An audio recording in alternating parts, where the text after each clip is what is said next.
Shalom Bapak Ibu Saudara yang dikasihi oleh Tuhan Yesus. Hari ini kita akan membahas sedikit tentang firman Tuhan ya. Firman itu merupakan dasar dari segala sesuatu yang kita percayai.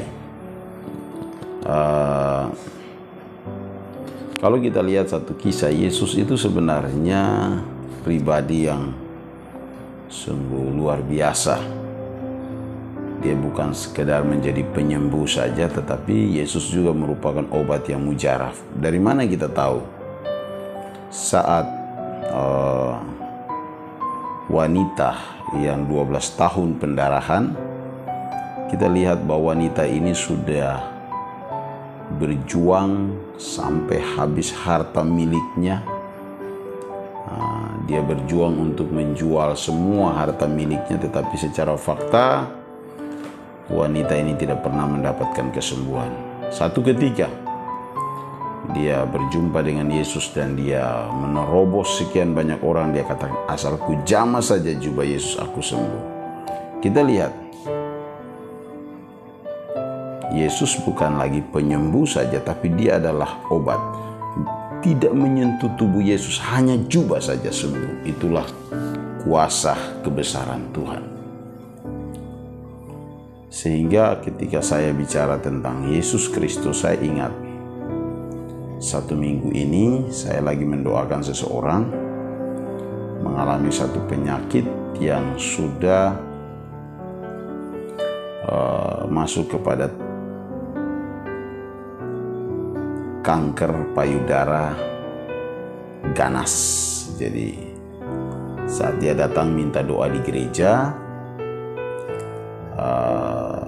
saya bilang kepada dia, harus kuat berdoa karena kanker payudara ini, saya mau bilang bahwa kalau dia udah pecah, sangat sulit disembuhkan. Karena saya sudah melihat banyak orang yang kanker payudara pecah dan secara medis susah disembuhkan, bahkan secara doa juga, ya untung-untung ada yang sembuh. Tetapi selama saya berdoa, kalau kanker payudara hanya sebatas benjolan, saya tidak mau menceritakan terlalu berlebihan, tetapi yang hanya semacam benjolan kecil atau agak membesar, dan sebagian, saya mau katakan sebagian tertolong.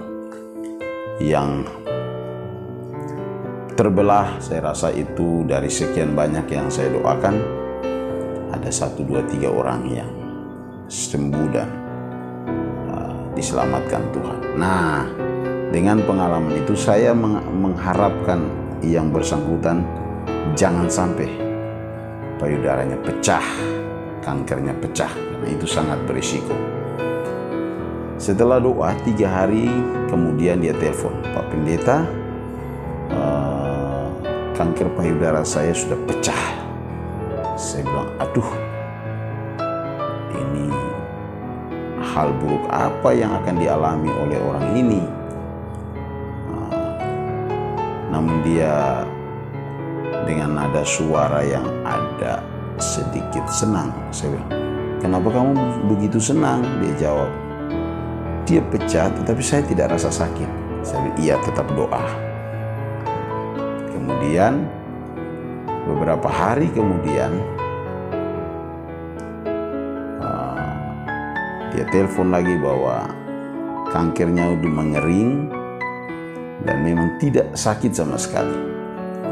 Saya suruh dia ikut doa malam, kita doakan sekali lagi, dan puji Tuhan genap 1 minggu kanker payudaranya itu sembuh.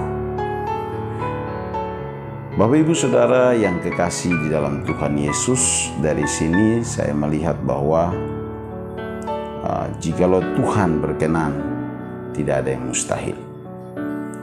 Nah, saya di dalam pelayanan saya tidak perlu menunjukkan bukti dengan menunjukkan orangnya atau cara proses mendoakan dia. Bagi saya pegang kata Tuhan Yesus. Dia ngomong kepada Thomas, Thomas, karena sekarang kau pegang lambungku maka kamu percaya, tapi berbahagialah orang yang tidak melihat namun percaya.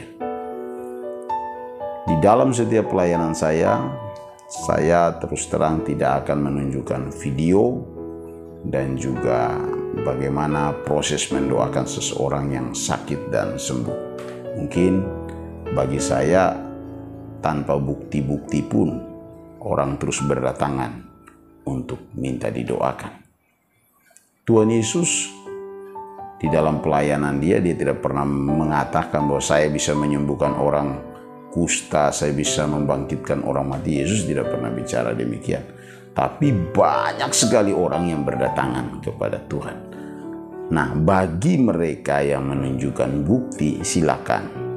Tuhan tetap bisa bekerja dengan cara-cara yang beraneka ragam, bisa bicara dengan hal yang demikian. Tetapi saya yakin juga Yesus bilang berbahagialah orang yang tidak melihat namun percaya.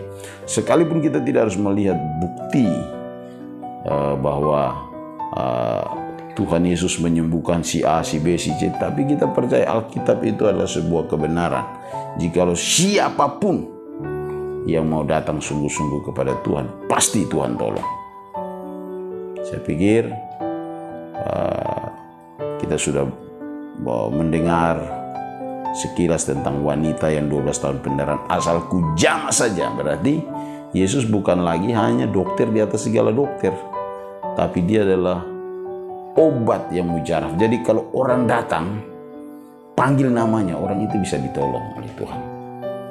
Yesus itu dijuluk dokter segala dokter karena orang yang mati dia hidupkan, buta sejak lahir, lumpuh sejak lahir, tuli sejak lahir, bisu sejak lahir, bahkan 10 orang kusta semuanya sembuh. Saya pernah mendoakan orang kusta. Dari sekian banyak tidak ada yang sembuh, hanya satu saja yang sembuh. Tapi saya melihat bahwa karena yang bersangkutan benar-benar membawa diri kepada Tuhan sehingga dia mendapatkan kesembuhan. Semoga sharing singkat yang saya sampaikan hari ini dapat menguatkan dan menjadi berkat bagi kita semua. Shalom.